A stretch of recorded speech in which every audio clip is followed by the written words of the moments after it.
Faites-vous attention. Séparez votre vie privée des réseaux sociaux. Utilisez les réseaux sociaux comme peut-être, voilà, un outil, quelque chose où peut-être pour se détendre. Et puis, il faut regarder plus l'essentiel. Ne restez pas de temps et de temps parce que les réseaux sociaux est devenu un instrument de l'ennemi. Beaucoup de sorciers, je vous dis au nom de Jésus, beaucoup de sorciers aujourd'hui, que ce soit les occultistes, se servent des réseaux sociaux pour pouvoir détruire des vies.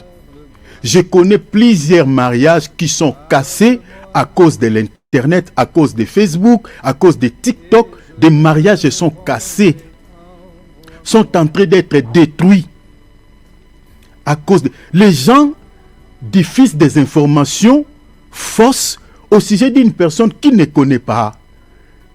Mais parce que dans son cœur, il a ou elle a de la haine contre la personne, et il est en train de dire des mensonges, il est en train de calomnier la personne, il est en train de saluer la personne, et les gens commentent, les gens pensent que ce qu'il est en train de dire ou elle est en train de dire est vrai.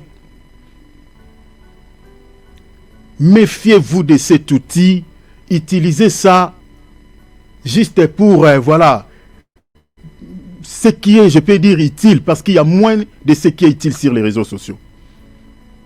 Il y a plus les mauvaises choses et des insanités. Ne mettez pas votre vie privée sur les réseaux sociaux.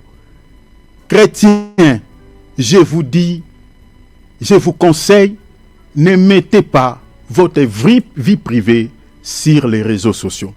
Dieu te bénit, Dieu te fait un bien. Bénis Dieu dans les secrets. Garde ta bénédiction dans les secrets. Réjouis-toi dans les secrets. N'étalez pas ta vie du couple, la vie de ta famille sur les réseaux sociaux.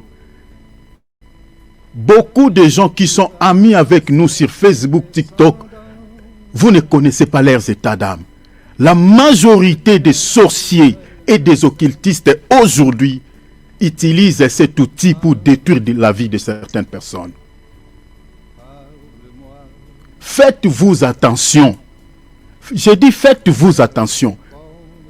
Ça fait 2 jours, j'ai été choqué comme pas possible. Les gens sont en train de calomnier des gens, salir l'image des gens. Il ne connaît pas la personne là de près comme ça, il ne connaît pas la personne, il ne connaît pas sa vie, ils ne sont jamais camarades, ils ne sont jamais amis. Mais vous voyez, la personne est en train de dire des choses sur la vie de la personne qu'il ne connaît pas. Mais bien aimé, et les gens sont en train de commenter. Les gens sont en train d'affirmer ce qu'il est en train de dire, des mensonges.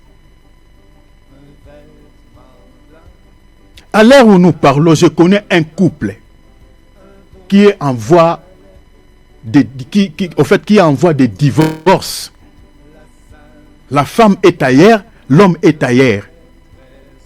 Et si vous regardez, les couples ne parlent même pas.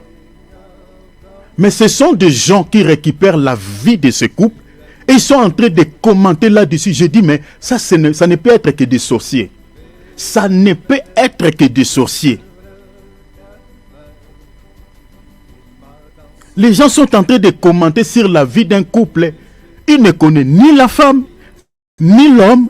Mais les gens, ils ont récupéré la vie de ces gens et ils en parlent. Ils font des débats sur la vie d'un couple. Mais bien aimé, mais j'ai dit ça ne peut être que des sorciers. Ça ne peut être que des sorciers. Ils parlent en mal, de manière négative. Faites-vous attention. Ne pensez pas que tout ce qui vient sur votre profil, en train de mettre des commentaires quand tu publies une photo, en train de commenter, tu es belle, tu es jolie. Ne pensez pas que ces gens-là t'aiment. Détrompez-vous.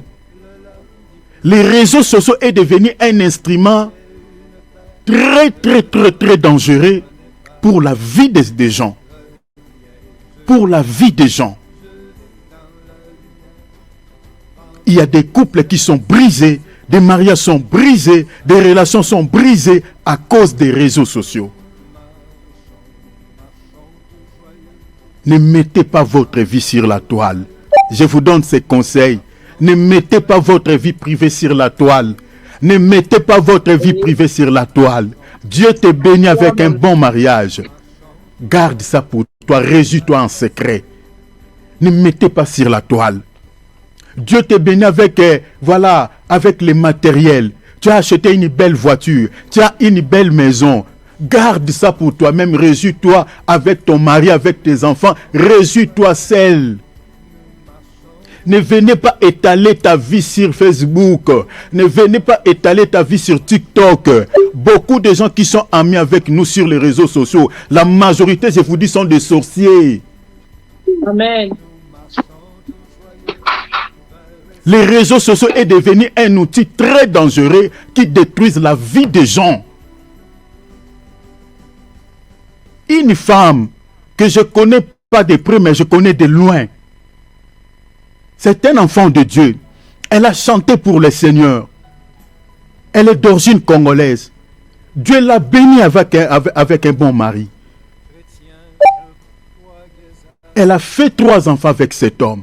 La femme, si tu regardes même, sa vie, comme elle est une star, si tu regardes même ses posts, vous sentez qu'elle est heureuse dans son mariage.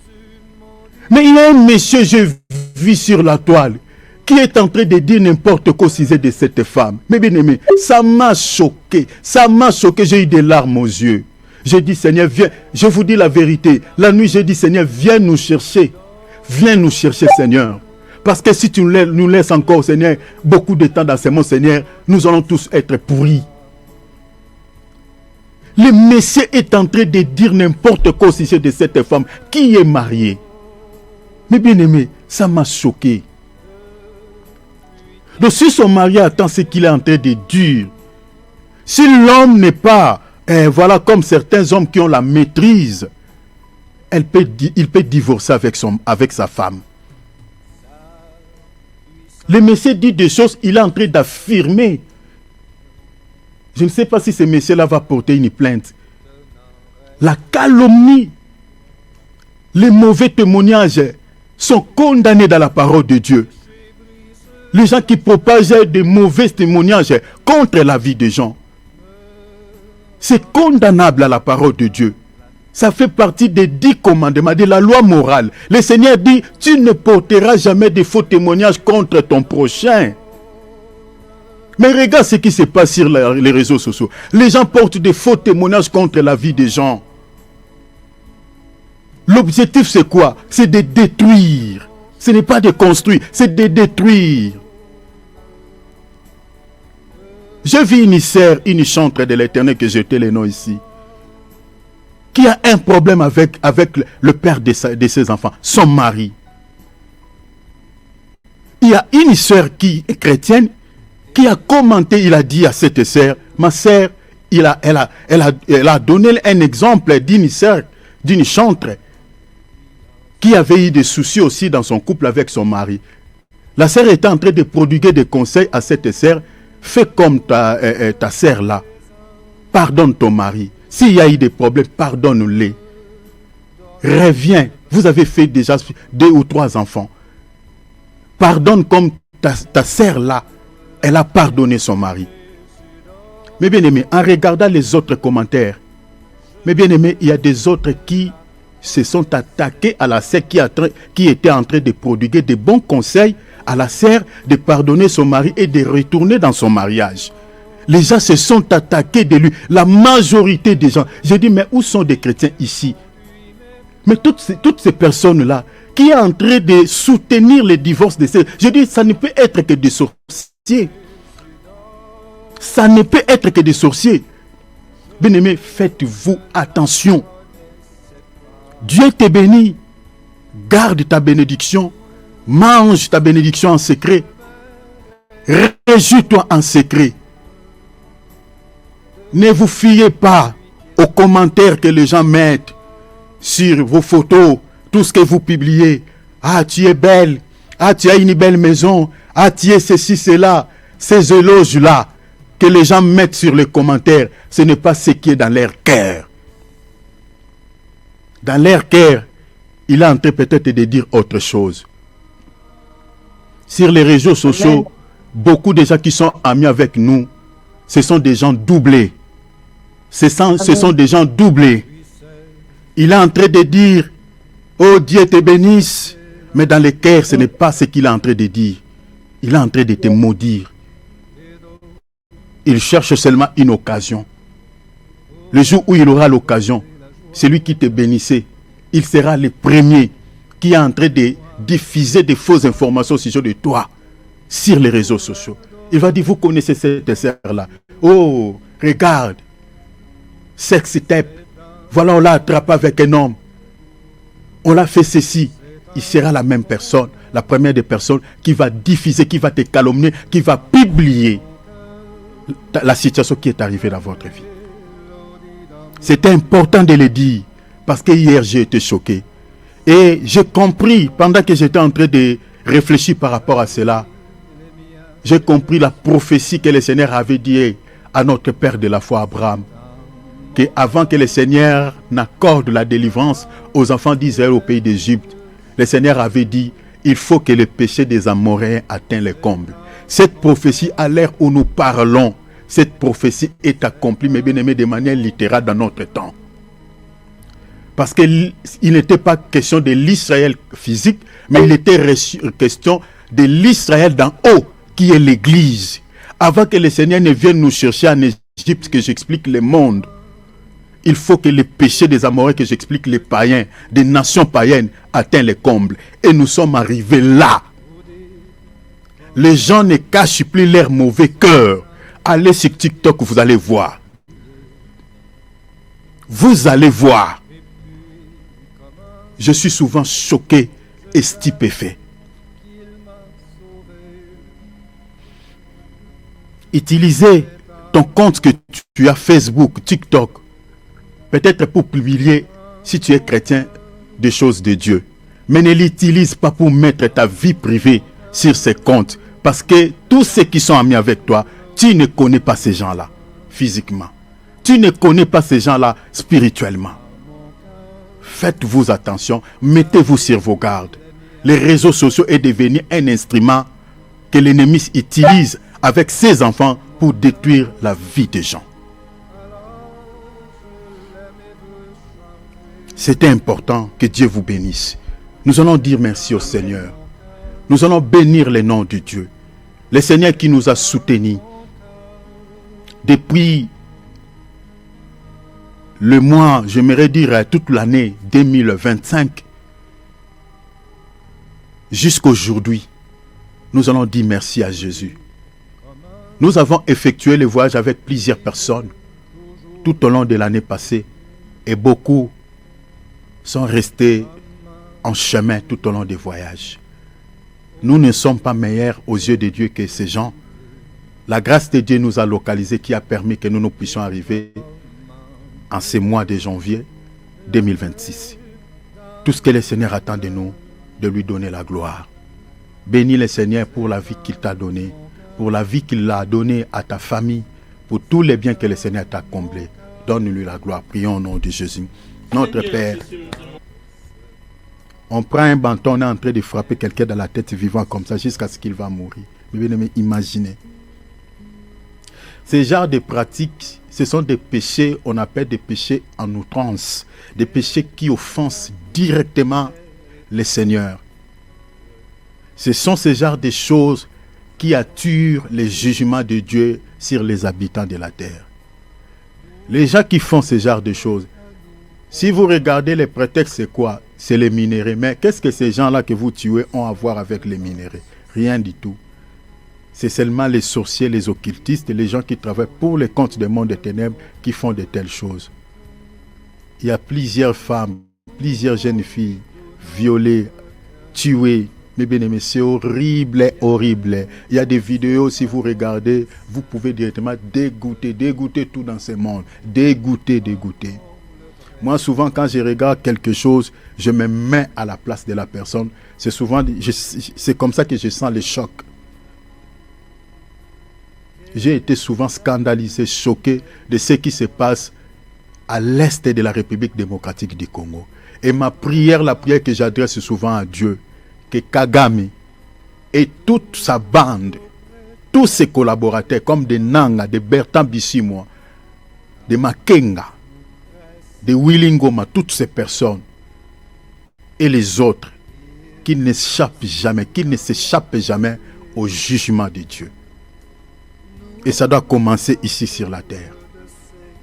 Ce qu'ils ont fait aux gens à l'est de la République démocratique du Congo, ces gens-là, des pauvres, des malheureux, qui n'ont pas fait du mal, inoffensives, mais ils se sont attaqués à toutes ces personnes. Mais bien aimés, c'est horrible, horrible. Je vous dis qu'il y a des images, si je vous envoie une vidéo, ça va vous choquer.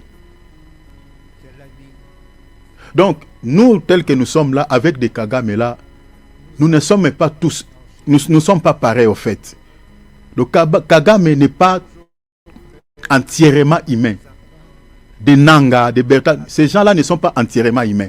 Donc, sont une partie démon, sont une partie humain. Donc, 50-50, 50-50. Parce que si ces gens-là étaient des humains, mais bien aimés, ce qu'ils ont commis à l'est de la République démocratique du Congo, ces gens n'allaient pas faire ça, n'allaient pas commettre de tels crimes. Je vous dis que c'est terrible. Quand vous regardez les gens, c'est terrifiant. Même un animal, on l'égorge, on ne les tue pas comme ça. Il tue la personne meurt avec la souffrance. Un animal, on l'égorge directement et puis il part, son esprit quitte son corps. Mais il tue la personne avec souffrance. Donc ils sont en train de frapper partout dans le corps de la personne jusqu'à ce que son esprit quittera son corps avec souffrance. Je prie le Seigneur qu'il ne s'échappe jamais au nom de Jésus du jugement du Père. Alors, je suis allé là-bas pour nous dire que de telles choses, parce que ça ne se passe pas seulement entre la RDC et le Rwanda, mais même ce qui se passe au Moyen-Orient, c'est pareil. Ce qui se passe entre la Russie et l'Ukraine, c'est pareil. Sauf qu'il y a des vidéos, ces images, il y en a.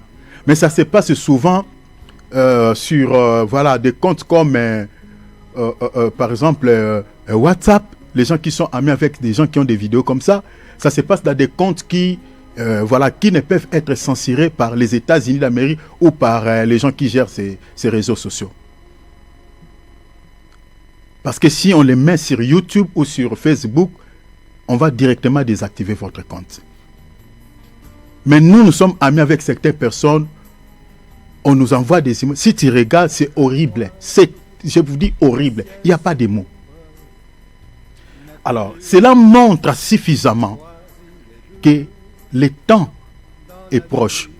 Comme je l'ai dit tout à l'heure, le Seigneur a dit, quand vous verrez les péchés des Amoréens atteindre le comble, sachez-le que je suis proche à la porte. Donc, le Seigneur est tout proche. Si vous marchez, vous marchez un pied dedans, un pied dedans, un pied dehors, un pied dedans, vous vous accrochez des deux côtés, vous êtes un chrétien laodicé et que dans ta conscience tu sais que tu n'as pas donné ton cœur entièrement au Seigneur, demande l'aide de Dieu et que tu marches dans la crainte de Dieu et que tu donnes tout ton cœur au Seigneur Jésus, parce que il revient très, très bientôt. Le bientôt que nous sommes en train de dire là, c'est vraiment au sens littéral que Jésus revient très, très bientôt. Parce que nous sommes au dernier virage selon les prophéties. Dieu voulant, si on finit cette thématique, par la grâce de Dieu, comme je nous avais promis, je parlerai sur les prophéties bibliques, nous fixer par rapport au temps et nous dire quelle heure sommes-nous dans l'horloge de Dieu. Alors, si tu te conduis très mal, tu es quelqu'un qui jalouse, tu demeures dans la haine, tu demeures dans ton cœur, tu sais vraiment dans ta conscience. Parce que ici, je ne te dis pas que voilà, aller demander à un prophète pour te révéler ton état d'âme. Non. Dans ton cœur, il y a un agent qui te reproche souvent quand tu poses un mauvais acte. Donc écoutez la voix de ce prophète qui est dans votre cœur. Mets ta vie en ordre. Mets ta vie en ordre. Le but de ce programme, c'est celui-là. Mener une vie qui honore Dieu pour que tu ne rates pas l'enlèvement. Il n'y en a pas 2, 3, 4 raisons pour lesquelles tu as donné ta vie à Jésus. C'est pour hériter le ciel. Ce n'est pas pour que tu sois riche sur la terre et rester sur la terre, non. C'est pour d'abord, premièrement, le royaume, comme le Seigneur a dit dans Matthieu chapitre 6, verset 33. Tu as donné ton cœur au Seigneur, c'est pour hériter le ciel. Ce n'est pas pour les choses de ce monde, ce n'est pas pour l'argent, ce n'est pas pour que tu sois le plus riche de ce monde, ce n'est pas pour que tu sois quelqu'un qui possède plusieurs matériaux, ce n'est pas ça. C'est pour ce qui est plus précieux, le salut, la vie éternelle. Et cette vie, on la possède du moment où on marche dans la vie de sainteté. Si tu ne marches pas dans une vie qui plaît au Seigneur, eh bien, c'est trop risquant pour toi.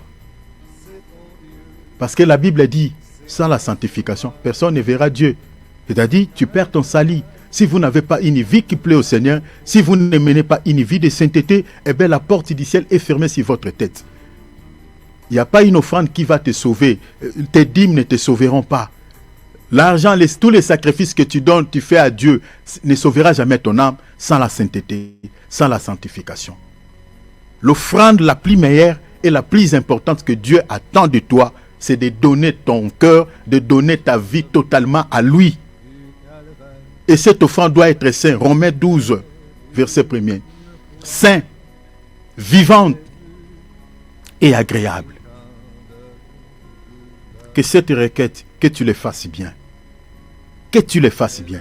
Si tu as encore des péchés chéris, prie vraiment les pères. Papa, aidez-moi à se libérer. Ici, n'élève même pas ta voix.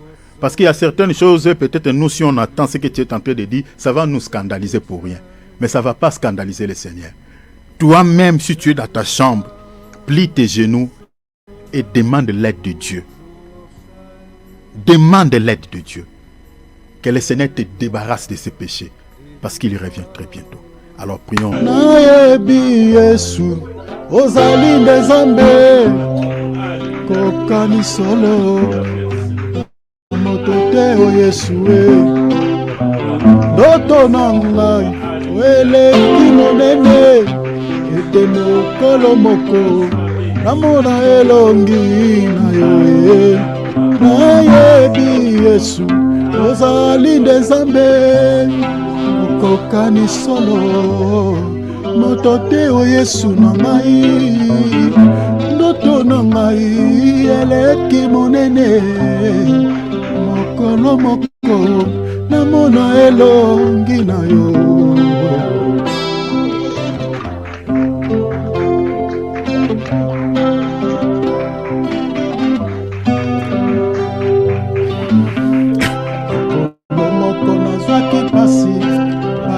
Kosunga ngai babongisaki motema kasi bazwaki esika na ngai te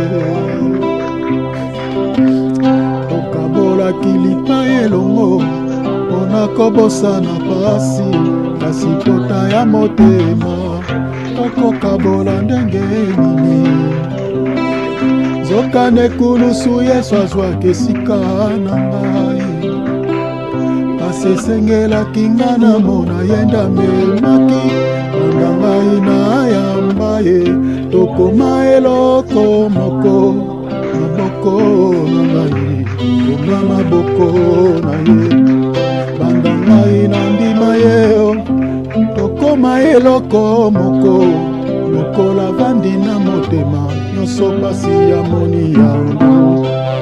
Nayebi Yesu, ozali ndezambe, okokani solo, na moto te o Yesu na ngai, ndoto na ngai, eleki monene, ete mokolo moko, namona elongi na yo. Nayebi Yesu, ozali ndezambe, kokani solo, na moto te o Yesu na ngai, moto na nga eleki monene, ete mokolo moko namona elongi na yo. elongi na yo Yesu na mbula oyo namona elongi na yo yaya namona elongi na yo.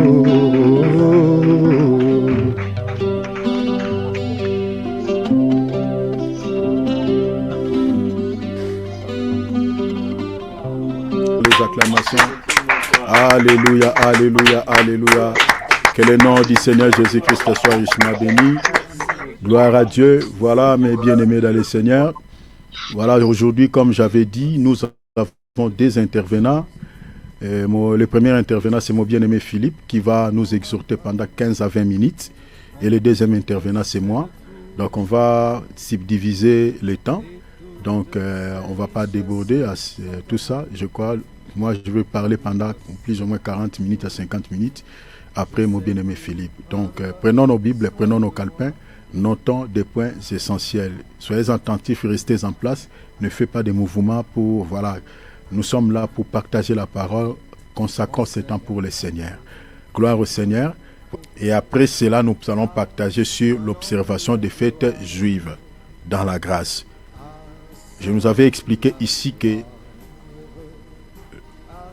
beaucoup des assemblées dites chrétiennes observent les fêtes juives jusqu'en présent. Alors nous allons voir à la lumière des Écritures si nous les chrétiens nous sommes tenus d'observer ou de célébrer les fêtes juives dans cette dispensation de la grâce. On va voir à la lumière des Écritures. Alors n'oubliez pas, je nous avais dit qu'il y a des fêtes, parmi les fêtes juives, nous avons des fêtes thoraïques et des fêtes rabbiniques. Je nous donnerai quelques fêtes thoraïques et quelques fêtes rabbiniques. Nous allons voir d'abord toutes ces fêtes et voilà comment les Juifs célébraient toutes ces fêtes. On va d'abord parler de manière littérale, voir à la lumière des Écritures, et puis on va expliquer si nous les chrétiens aujourd'hui nous sommes tenus d'observer ces fêtes de manière pragmatique dans notre dispensation comme nous les constatons aujourd'hui dans nos assemblées. Déjà, comme nous avons commencé cette nouvelle année, vous allez remarquer qu'il y a beaucoup des églises à travers le monde vont célébrer la Pâque juive, donc à la manière juive également. On va célébrer la fête de Pentecôte, l'Ascension, beaucoup de fêtes, la Nouka, beaucoup. La Nouka, c'est une fête qui est célébrée souvent, je crois, à la même date que Noël. Voilà. Alors, je vais nous expliquer toutes ces choses à la lumière de la parole de Dieu. Parce que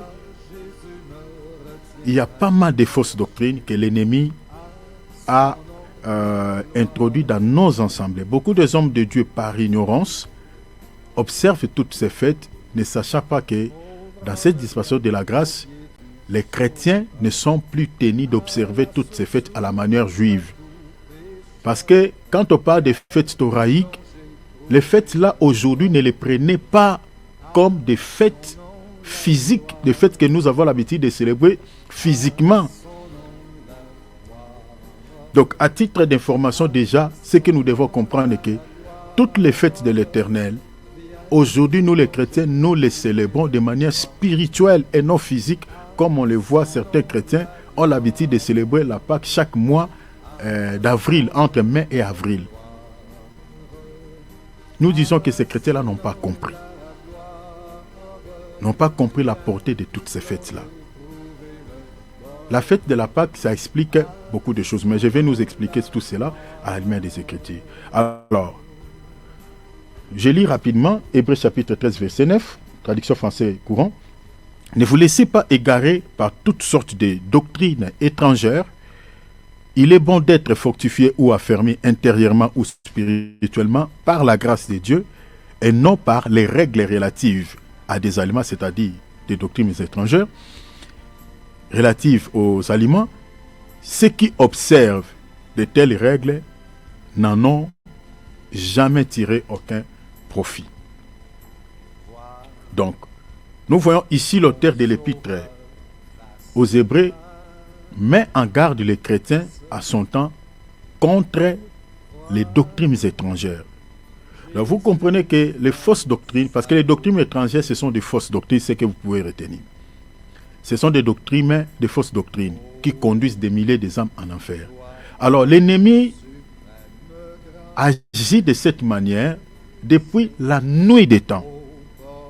Je suis désolé pour les gens qui disent souvent quand on dénonce les faux prophètes, quand on parle de fausses doctrines, il y a certaines personnes qui sont mal affermies, qui ne comprennent pas, qui nous prennent comme pour des cibles, pour dire que voilà, vous êtes prétentieux, vous vous prenez pour qui, vous pensez que vous avez la science infuse, nanani, nanana, ils disent n'importe quoi. Ce n'est pas ça.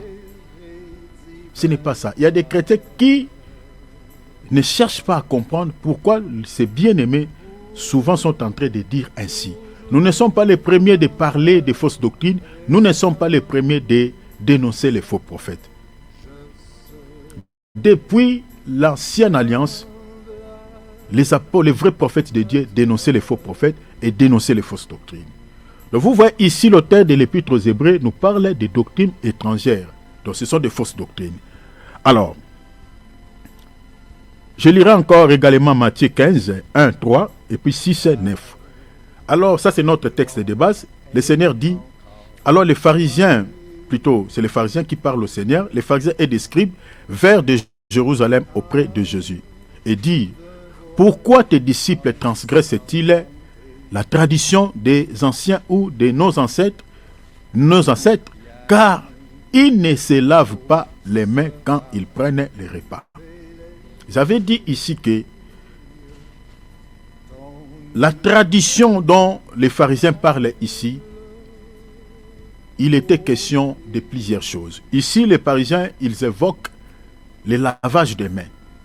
Mais je nous avais dit que si vous lisez plusieurs passages de la Bible, vous allez voir que les pharisiens avaient plusieurs coutumes, plusieurs traditions.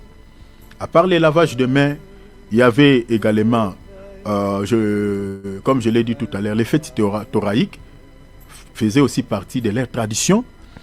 Les fêtes rabbiniques faisaient également de leur tradition. Quoi encore? La Pâque, tout comme je viens de dire, ça faisait partie des fêtes thoraïques, tout consort. Pentecôte, fête des tabernacles, tout ça. La circoncision faisait encore de leur coutume. La purification, vous voyez, tout ça là, nettoyage de coupes et de plats, toutes ces choses-là faisaient partie de leur tradition ancestrale. Si vous ne marchez pas dans la crainte de nom du Seigneur, ça ne leur inquiétait pas, ça ne leur dérangeait pas. Mais si vous désobéissez à toutes ces choses ici, vous faites autre chose que ces traditions, eh bien, les pharisiens et les scribes étaient prêts de vous excommunier de la synagogue. Et voilà, et puis vous taxez de tous les maux et vous chassez de la synagogue.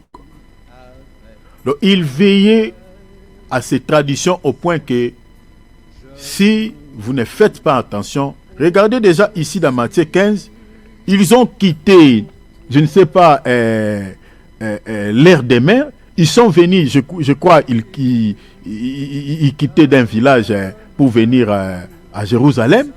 Hein, la Bible dit que les pharisiens et les scribes vinrent de Jérusalem auprès de Jésus. Alors, ils sont venus de quelque part, ou d'un village, ou d'une ville.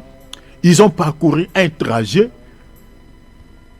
pour venir dire seulement au Seigneur ce qu'ils avaient constaté chez les disciples. Donc, pour eux, les disciples qui étaient auprès de Jésus, malgré qu'ils écoutaient la sainte doctrine qui était propagée, ou selon les pharisiens, la nouvelle doctrine que Jésus annonçait à ces temps-là. Mais les pharisiens, vous voulez quoi? Vous voulez, même s'ils écoutent cette nouvelle doctrine, pour eux c'était, voilà, une fausse doctrine, ce que Jésus prêchait. Mais pour les pharisiens, vous voulez que les disciples continuent à observer leurs traditions, ses coutumes. Mais regardez la réaction de Jésus dans le verset 6. Le Seigneur va leur dire, vous annulez ainsi la parole de Dieu au profit de vos traditions. Le Seigneur ici les a répondu directement. Il dit, vous êtes en train d'annuler la parole de Dieu au profit de quoi? Au profit de vos traditions. Vous êtes en train d'annuler la parole de Dieu. C'est-à-dire, si les gens marchent en contre de la parole de Dieu, ça ne les inquiète pas. Pour eux, il suffit que cette personne observe leurs traditions, leurs coutumes, et bien c'est fini. Et ce qui se passe, ce qui s'est passé chez les pharisiens ici, c'est ça ce qu'on constate aujourd'hui dans nos assemblées. Si vous marchez dans les péchés, à la désobéissance de la parole de Dieu, ça n'inquiète pas certains serviteurs de Dieu. Mais si vous touchez seulement leur dogme, leur liturgie, eh bien, ces gens-là sont prêts à te chasser, à vous foutre dehors de l'église, vous excommunier. Je vous avais expliqué ici des églises, par exemple, des ismes et des istes, des églises des assemblées de Dieu, des églises communautaires. Souvent, ces églises-là, ce qui régit ces églises, ce qui dirige ces églises, ce n'est pas la parole de Dieu, mais c'est plutôt les commandements d'hommes. Comme Jésus a dit aux pharisiens ici, regardez, Jésus dit, vous annulez ainsi la parole de Dieu au profit de votre tradition. Hypocrite, comme certains ministres de Dieu aujourd'hui sont des hypocrites. Il dit, Ésaïe a bien prophétisé sur vous quand il a dit, ce peuple est mon nom des lèvres. Des lèvres. Il y a des choses qui n'ont rien à foutre avec Dieu, mais vous allez voir dans certaines églises dites chrétiennes, ils récupèrent ce que le monde propose et puis ils vont les sanctifier. Comme par exemple la fête de Noël. C'est quelque chose qui n'appartient pas à Dieu, mais vous allez voir certaines églises ont sanctifié Noël. On sanctifié le réveillon du 31 décembre. On sanctifié certaines fêtes païennes. Comme nous avons commencé la nouvelle année ici, vous allez voir que beaucoup de fêtes que le monde a mis en place, vous allez voir que certaines églises, entre guillemets dites chrétiennes, vont observer toutes ces fêtes païennes, vont célébrer ces fêtes païennes, des fêtes des pères, des fêtes des mères, Saint-Valentin, le 8 mars. Vous allez voir cet esprit-là dans certaines églises dites chrétiennes. Certains ministres de Dieu, ce jour-là, c'est aussi un jour férié. Comme c'est la fête des pères, et c'est les papas qui vont faire tout dans l'assemblée. On dit, on les sanctifie, et il y a des justifications. Ils disent que bon, ce n'est pas grave si le monde célèbre cette fête à leur manière, mais nous avons récupéré ce jour aussi pour honorer nos mamans, nanani nanana. Les gens s'en fichent complètement de la parole de Dieu. Donc l'esprit du monde est entré dans nos assemblées. Et ça n'inquiète personne. Mais retournons quand même dans la Bible et regardons un peu les apôtres. Est-ce que les apôtres célébraient les fêtes païennes à leur époque? Parce que les fêtes païennes ne commencent pas aujourd'hui. Les fêtes païennes, le fait que les païens célébraient dédiés à leur divinité ont existé depuis la nuit des temps. Mais regardons dans la Bible, que ce soit dans les Tanakh, si les prophètes de Dieu observaient également les fêtes que les nations célébraient pour leur Dieu. Même à l'époque des apôtres, regardons à la lumière dans la Bible, si les apôtres célébraient les fêtes que les nations dédiaient à leur Dieu. Mais c'est seulement dans notre temps, après la mort de tous les apôtres, à partir, je peux dire, à partir du 4e siècle, les chrétiens commencent à célébrer les fêtes que les païens dédient à leur Dieu. Jusqu'aujourd'hui. Et cela n'inquiète pas les enfants de Dieu. Mais montrez-nous dans la Bible les Écritures où nous voyons les apôtres, quand les païens célèbrent leurs fêtes, dédient des fêtes à leur Dieu, les apôtres disent aussi, eh bien, nous aussi, nous sommes, mais bon, comme ils dédient à leur Dieu, nous allons les dédier à notre Dieu. Ils récupèrent quelque chose du monde et puis ils les sanctifient. Ça n'existe pas. Ça n'existe pas. Mais les ministres que nous avons aujourd'hui, on se demande ces gens-là, est-ce qu'ils sont vraiment mandatés par Dieu? Est-ce qu'ils sont vraiment envoyés par Dieu? Pourquoi les ministres d'aujourd'hui marchent selon l'esprit qui dirige ce monde, marchent selon les trains de ce monde?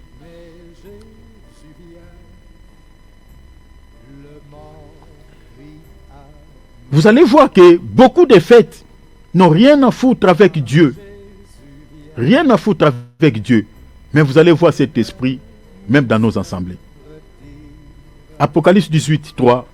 Parce que toutes les nations ont bu du vin divin de sa débauche. On vit du vin de sa débauche. La débauche dont on parle ici, c'est la prostitution au sens, j'aimerais dire au sens spirituel.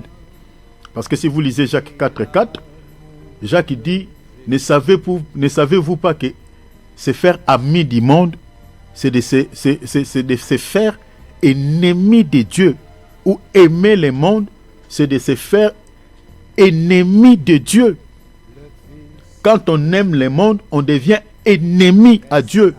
Et Jacques considère une personne qui aime le monde comme un adultérin, une personne adultérine.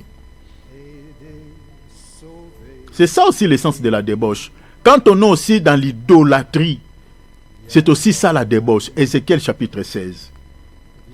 Or, la grande prostituée dont on parle ici dans le livre d'Apocalypse, chapitre 18, verset 3, ce n'est pas si une autre femme, si ce n'est que l'Église catholique romaine. C'est elle dont il est question ici. Attendez, quand on parlera sur les prophéties bibliques, je vous parlerai du rôle de cette Église par rapport aux prophéties bibliques dans notre monde. Il joue un rôle majeur. La majorité des fêtes qui sont souvent célébrées chaque année, c'est l'Église catholique qui a mis ça en place. La fête des mères, la fête des pères, la fête de Saint-Valentin, Noël, Saint-Sylvestre. Toutes ces fêtes-là, c'est l'Église catholique. Et vous allez voir les églises dites chrétiennes qui n'ont rien à foutre avec l'Église catholique. Ils ne sont pas avec l'Église catholique physiquement, mais spirituellement, ils sont ensemble. Elles sont ensemble avec l'Église catholique. Ce sont des filles de la grande prostituée. Beaucoup de choses aujourd'hui que vous voyez l'Église catholique célèbre, la manière dont l'Église catholique célèbre les cultes, vous les trouverez même dans les églises dites de réveil. Avec des toges, vous voyez. Ce sont des choses de la grande prostituée. Les pasteurs qui aiment s'habiller avec des toges, avec des talites, avec des dômes de tiers sur la tête.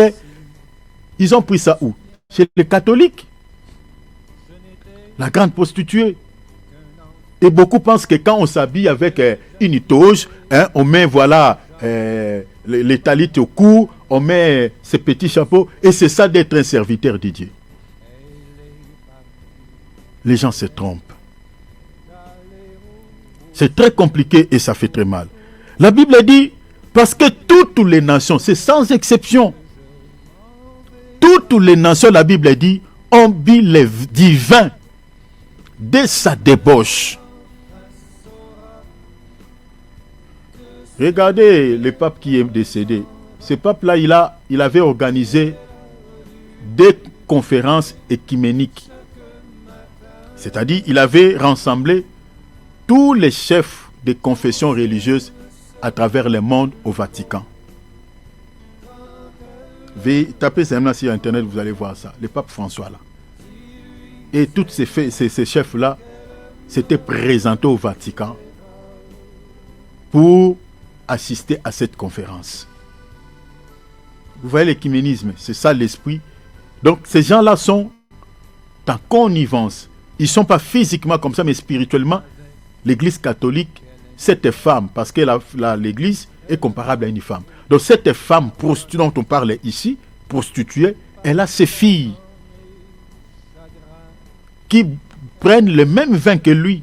Le vin ici, ce n'est pas au sens littéral. Le vin ici explique tout simplement l'alliance. Parce que selon Matthieu 26, 26, Jésus, lorsqu'il a pris du vin, il a distribué aux apôtres et dit, le vin que vous prenez ici, c'est l'alliance. C'est le vin ou le sang de l'alliance que j'ai traité avec vous. Donc, le vin peut expliquer l'alliance, peut expliquer les liens, peut expliquer un accord ou un traité. Vous comprenez? Donc, les nations qui ont bu le vin de sa débauche ou de son impudicité ici, ce sont des nations qui ont un lien avec elle.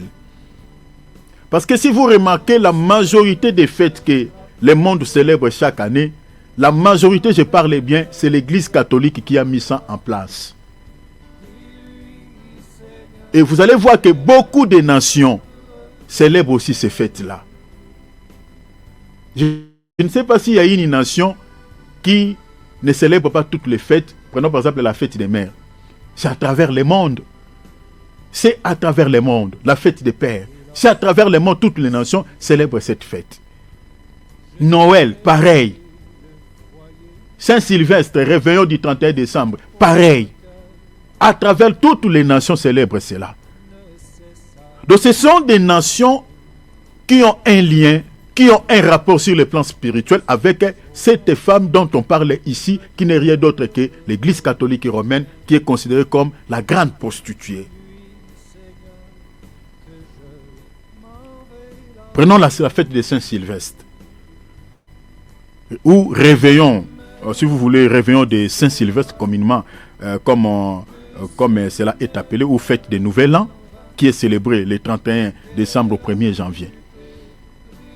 Selon le document que j'ai ici, on dit que cette fête fait référence à Saint-Sylvestre, qui fut pape de l'Église catholique au début du 4e siècle et décédé le 31 décembre 335. Cette fête de Saint-Sylvestre ou réveillon de Saint-Sylvestre que beaucoup des églises dites chrétiennes ont l'habitude de célébrer le 31 décembre de chaque année. Celui qui a mis ça en place, c'est l'Église catholique romaine. Moi, je demande souvent aux hommes de Dieu, pourquoi vous ne pouvez pas organiser peut-être des nuits de prière un autre jour? Mais vous prenez quelque chose que l'Église catholique a mis en place et vous vous dites que non, nous ne sommes pas en train de célébrer cette fête avec l'esprit qui est derrière cette fête. Vous comprenez ces réveillons, mais nous, voilà, on les célèbre seulement pour bénir Dieu. Mais est-ce que Dieu vous demande de pouvoir profiter de ces jours pour les bénir, pour l'adorer, pour les louer? Non. Non. Cette date-là, je dis bien réveillon du 31 décembre. Si vous ne connaissez pas, vérifiez sur l'internet, il y a des documents qui expliquent cela. Celui qui a mis ça en place, c'est l'Église apostate.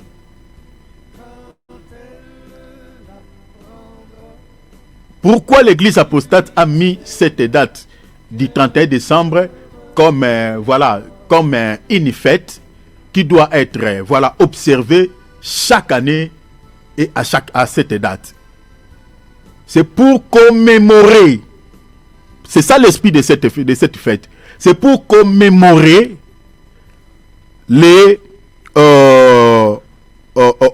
commémorer la mort de ce pape qui était décédé le 31 décembre 325. C'est en mémoire de ce pape. Donc, en d'autres termes, c'est un anniversaire de décès, c'est un anniversaire posthume, c'est un culte rendu à un mort. C'est ça, réveillon de Saint-Sylvestre. Quelque chose qui est strictement interdit à la parole de Dieu. En cette date, il y a des esprits qui sont libérés. Parce que derrière, je vous avais dit ici, il y a des fêtes qui étaient célébrées dans la Bible. Si vous regardez chez les nations, vous allez voir que les fêtes étaient dédiées, entre guillemets, sur le plan physique aux hommes. Mais en réalité, celui ou ceux qui étaient vénérés ou qui étaient loués lors de ces fêtes, ce n'étaient pas les hommes en chair et en os, c'était des dieux, c'était des idoles. Regardez Daniel 5. Beltzazar va organiser, la Bible dit, une fête à l'honneur de ces personnalités politiques. Mais lors de cette fête, lors de la célébration de cette fête, ce n'étaient pas ces grands ou ces politiciens qui étaient vénérés, c'était ces divinités, c'était ces idoles. Oh, ici, on nous dit que bon, c'est la fête de Saint-Sylvestre, c'est à l'honneur de Saint-Sylvestre, c'est l'anniversaire de cet homme, mais en réalité, ce n'est pas ce monsieur qui est honoré lors de lors de la célébration ou du réveillon de Saint-Sylvestre, mais il y a des démons, il y a des esprits ou le diable qui est vénéré lors de la célébration de ces réveillons du 31 décembre. C'est le diable qui est honoré. Je sais que même si on parle comment ici, il y a des gens qui n'arrêteront pas de célébrer cette fête. Mais nous parlons pour ceux qui sont appelés pour les salis. Et ceux qui sont les nôtres. Parce que même si on crie comment, il y a des gens qui continueront à s'entêter. Mais les rendez-vous, ce n'est pas aujourd'hui. Les rendez-vous, c'est le jour de l'enlèvement. C'est seulement ça. Nous avons des chrétiens charnels qui ont encore le goût du monde, qui ont des nostalgies. De comme c'est les... Bon, ça touche la chair, c'est une fête. Les gens n'ont pas le temps de pouvoir regarder. Est-ce que Dieu, notre papa, nous autorise à observer toutes ces fêtes dédiées aux divinités inconnues, aux dieux inconnus? La fête de les réveillons du 31 décembre porte le nom d'un monsieur qui est décédé, d'un monsieur qui appartenait à l'église apostate, à l'église de Satan. Mais regardez sur Internet aujourd'hui. Le 31 décembre, vous allez voir la majorité des églises. La raison pour laquelle le Seigneur dit aux pharisiens et aux scribes, le docteur de la loi, il dit, ce peuple, dit Esaïe, a prophétisé sur vous. Ce peuple m'honore des lèvres, mais leur cœur est éloigné de moi. Lors de ces réveillons, ce n'est pas Dieu qui est élevé, c'est le diable. C'est le diable. Les réveillons du 31 décembre, ce n'est pas un jour spécial aux yeux de Dieu. Non. Non. Et Dieu ne nous demande pas de pouvoir récupérer quelque chose que le diable lui-même a mis en place pour les sanctifier pour lui, pour l'honorer ce jour-là. Non. Laissez le monde célébrer leurs histoires. Nous, si nous voulons les faire, faisons-les un autre jour. Mais comme beaucoup de chrétiens et des hommes de Dieu sont très charnels, eh bien, on récupère quelque chose qui appartient à l'ennemi, on les sanctifie. Et regardez l'esprit qui accompagne toutes ces fêtes. Regardez. Regardez. Ici en Suisse, on a eu pas mal de soucis. Hein. Les sacrifices ils sont donnés. Hein. Le 1er décembre, il y a eu plus de 40 morts ici. Hein. À Kinshasa, on m'apprend qu'il y avait au quartier 1, il y avait plus de 50 personnes qui étaient tuées ce jour-là. Et un tel jour, vous pensez que c'est le jour de Dieu. C'est un jour qui appartient à l'ennemi. Le diable récupère ses sacrifices. Il y a pas mal de problèmes. Il y a l'impudicité. Il y a beaucoup de mauvaises choses. Les gens tombent souvent dans l'ivresse ce jour-là. Et un tel jour, une telle journée, vous le considérez que voilà, c'est un jour où le Seigneur est honoré. Détrompez-vous. Réveillon du 31 décembre est une veillée commémorative, un anniversaire de décès ou une célébration posthume à ce pape de l'Église catholique au nom de Saint Sylvestre, décédé le 31 décembre 325. Donc, c'est un culte rendu à un mort. Dieu nous interdit dans Lévitique 26:7, interdit d'être en contact avec les morts. Donc, il faut que nous soyons délivrés de cela. Noël, j'avais parlé aussi de cela. Celui qui a mis ça en place, c'est toujours la grande prostituée, l'Église catholique. Je vous lis un document ici. Noël en tant que fête chrétienne a été institué au IVe siècle sous l'empereur Constantin. Donc c'est-à-dire après la mort de tous les apôtres. Donc si les apôtres se réveillent aujourd'hui, vous leur parlez de Noël, les apôtres ne connaissent pas ça. Ils vont s'étonner. On dit, oh non, vous ne connaissez pas Noël. Mais Noël, oh, mais c'est une fête, voilà, à l'honneur de Jésus. C'est un anniversaire de Jésus. Les apôtres vont pleurer, vont dire, vous avez pris ça où? Nous, on ne connaît pas ces choses. On ne connaît pas ça. Vous avez pris ça où? Qui vous a pris cela? C'est la question que Dieu avait posée à Adam. Oh, nous sommes ici, nous sommes cachés, nous sommes unis. Mais qui vous a appris que vous êtes unis? Moi, je vous avais créé sans vêtements. Et je savais que vous n'avez pas la connaissance de savoir que vous êtes unis. Et cela ne va pas vous inquiéter. Mais aujourd'hui, vous m'apprenez que vous êtes unis. Voilà pourquoi vous vous êtes éloigné de ma face. Vous êtes allé se cacher. Tout ça. Mais qui vous a appris? Comme la fête de Noël. Si le Seigneur revient aujourd'hui, revient le 25 décembre, le Seigneur va pleurer comme pas possible. Il dit, qui vous a appris ça? Moi, je ne vous ai pas enseigné sur le jour de ma naissance. Mes serviteurs ne vous ont pas non plus enseigné sur le jour de Noël. Qui vous a appris cela? Tout ce qui ne se justifie pas dans la Bible vient de l'ennemi. Tout court. S'il y a quelque chose que l'Église honore ou voilà, les sanctifie, quelque chose qui appartient au monde, ou quelque chose qui ne se justifie pas dans la parole et que l'Église récupère cela, il les sanctifie. Bien aimé, ne vous posez pas 2, 3, 4 questions, ça vient de l'ennemi, tout simplement. La fête de Noël, c'est une fête selon son origine, selon les documents que j'ai ici à ma possession. L'Église catholique romaine a choisi de célébrer Noël ou, entre guillemets, l'anniversaire de Jésus, le 25 décembre. Une date, selon ces documents, coïncidait avec plusieurs fêtes païennes célébrant les solstices d'hiver. Vous voyez? Donc nous sommes pleinement ici en hiver. Le 25 décembre, ça tombe pleinement en hiver. Or, si vous regardez le jour où Jésus était né, Jésus n'était pas né en hiver. Vous voyez? Les signes majeurs qui approuvent, selon la Bible, que Jésus n'était pas né le 25 décembre, c'est la présence des bergers à l'extérieur avec des bêtes le jour où Jésus était né. Lisez seulement Matthieu chapitre 2, vous allez voir ça. Donc vous voyez, même si vous lisez la Bible, vous allez voir que cette date, c'est une date qui n'a rien à foutre avec la naissance de Jésus. Jésus n'était pas né en hiver. Jésus n'était pas né en hiver. Parce que regarde à l'heure où nous parlons, à l'extérieur, ce n'est pas beau. Hein? Ce n'est pas beau. Et ici en Europe, si vous allez même dans des campagnes, dans des provinces, là où il y a les éleveurs, vous ne les trouverez pas avec l'air bête à l'extérieur. Non. Parce qu'il fait très très froid. Ils ont des grandes maisons comme des entrepôts comme ça, où ils font entrer tous les bétails dedans. Ils les nourrissent dans des endroits où il y a la chaleur.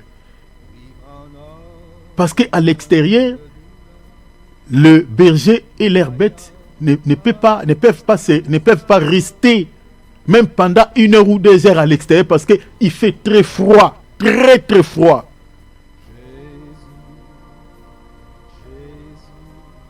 Donc les signes qui nous montrent que Jésus n'était pas né le 25 décembre, parce que les bergers, le jour où Jésus était né, étaient dehors avec leurs animaux.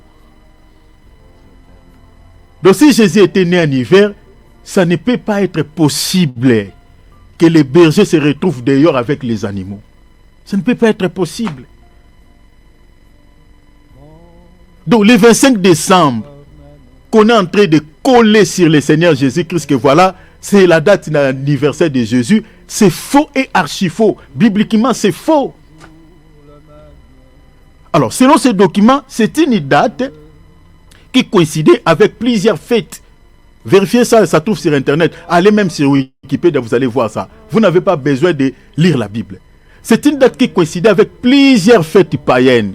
Rappelez-vous, si vous cherchez l'une de mes vidéos, j'avais parlé de plusieurs fêtes païennes ici. Des fêtes que les nations avaient l'habitude de célébrer. Allez chercher seulement mes vidéos sur la toile. Il y a des vidéos où j'avais expliqué toutes ces fêtes païennes. Il y en avait plusieurs. Mais parmi ces fêtes, les Romains, le 25 décembre, célébraient une fête à l'honneur de leur dieu qui s'appelait solstice d'hiver ou Sol Invictus. Le soleil. Ils exaltaient le soleil. Entre guillemets, le soleil que nous voyons, le soleil physique. Mais n'oubliez pas, selon 1 Corinthiens 10, 19 à 20, une idole est un démon. Une idole, c'est le diable. En réalité, il rendait un culte à Satan. C'est ça Noël. Donc ce n'est pas par hasard que l'église catholique, en tant qu'une église apostate, une église, voilà, qui est considérée une église abominable aux yeux de Dieu, ce n'est pas en vain, ce n'est pas par hasard qu'elle choisisse cette date du 25 décembre, entre guillemets, pour célébrer l'anniversaire de Jésus. En réalité, les gens qui célèbrent cette fête, ils rendent un culte à une divinité païenne. C'est ça la vérité. Il y a des chrétiens qui donnent des justifications bidons. Oh non, tu vois, ce n'est pas nous, on ne les célèbre pas. On sait bien. Parce que si vous allez dans les églises, il y a des explications qui vont vous faire mal à la tête. Oh non, oui, on sait bien.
Gloire à Dieu sur StreamYard, voilà.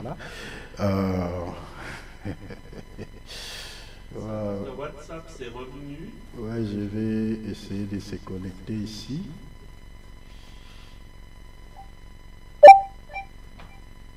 Voilà.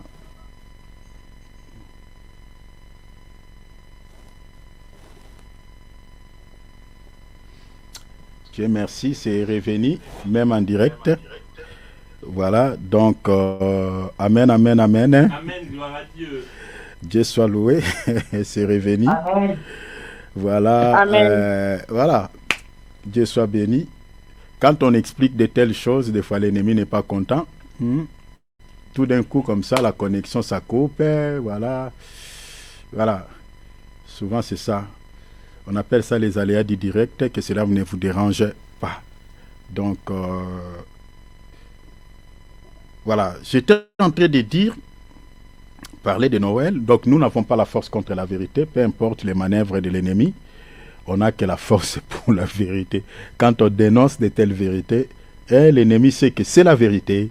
Et il ne faut pas qu'on en parle, donc il faut cacher cette vérité. Nous n'avons pas la force contre la vérité, donc il faut dire la vérité. Donc je suis en train de dire que Noël, ce n'est pas une fête de Dieu, c'est une date qui a été choisie par l'Église catholique qui a mis ça en place, et une date qui coïncidait à une fête païenne que les Romains avaient l'habitude de célébrer à l'honneur de leur Dieu, solstice ou sol invictus, ou le soleil. Ils célébraient le soleil, ils rendaient un culte à ce Dieu, ils vénéraient le soleil chaque le 25 décembre. À part cette fête païenne, cette fête romaine, beaucoup de nations païennes aussi avaient l'habitude de célébrer une fête à l'honneur de leur Dieu à cette date. Alors, Noël, comme je viens de dire, ce n'est pas une fête biblique, ce n'est pas une fête de Dieu. Alors, Noël de manière physique signifie la célébration de la naissance de Jésus, mais spirituellement, elle s'appuie sur une célébration solstice d'hiver, comme je viens de dire, symbolisant physiquement, littéralement, c'est ça ce qui veut dire, symbolisant par les retours progressifs du soleil. Vous comprenez? Les retours progressifs du soleil. Parce que si vous regardez ici en Europe, quand il y a l'hiver, il se fait tôt la nuit. Vous comprenez? Il se fait tôt la nuit. Mais maintenant, quand le soleil commence à réapparaître de nouveau, vous comprenez? Le jour commence à se rallonger, vous comprenez? C'est à ce temps-là, quand le soleil revient, que les Romains profitaient pendant ce temps de pouvoir rendre les hommages ou les honneurs au soleil. Est-ce que vous comprenez? C'est ça, solstice d'hiver, cette fête qui était célébrée à l'Antiquité chez les Romains. Vous comprenez? Quand le soleil retourne, quand le soleil commence, le jour commence à se rallonger, quand le soleil commence à réapparaître encore de nouveau, vous voyez, le jour commence à se rallonger, c'est à ce temps-là que les Romains célébraient, rendaient un culte au soleil. Mais la réalité biblique est que une idole n'est pas quelque chose, une idole c'est un démon, une idole c'est le diable. Donc c'est ça ce qui veut dire Noël. Noël c'est une fête dédiée à une divinité inconnue et non à Jésus-Christ. Parce que même bibliquement, Jésus-Christ n'était pas né en hiver.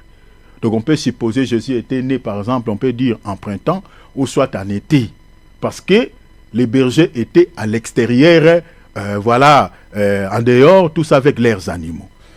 Donc en hiver, ce n'est pas possible que les bergers et leurs animaux se retrouvent dehors. Ce n'est pas possible.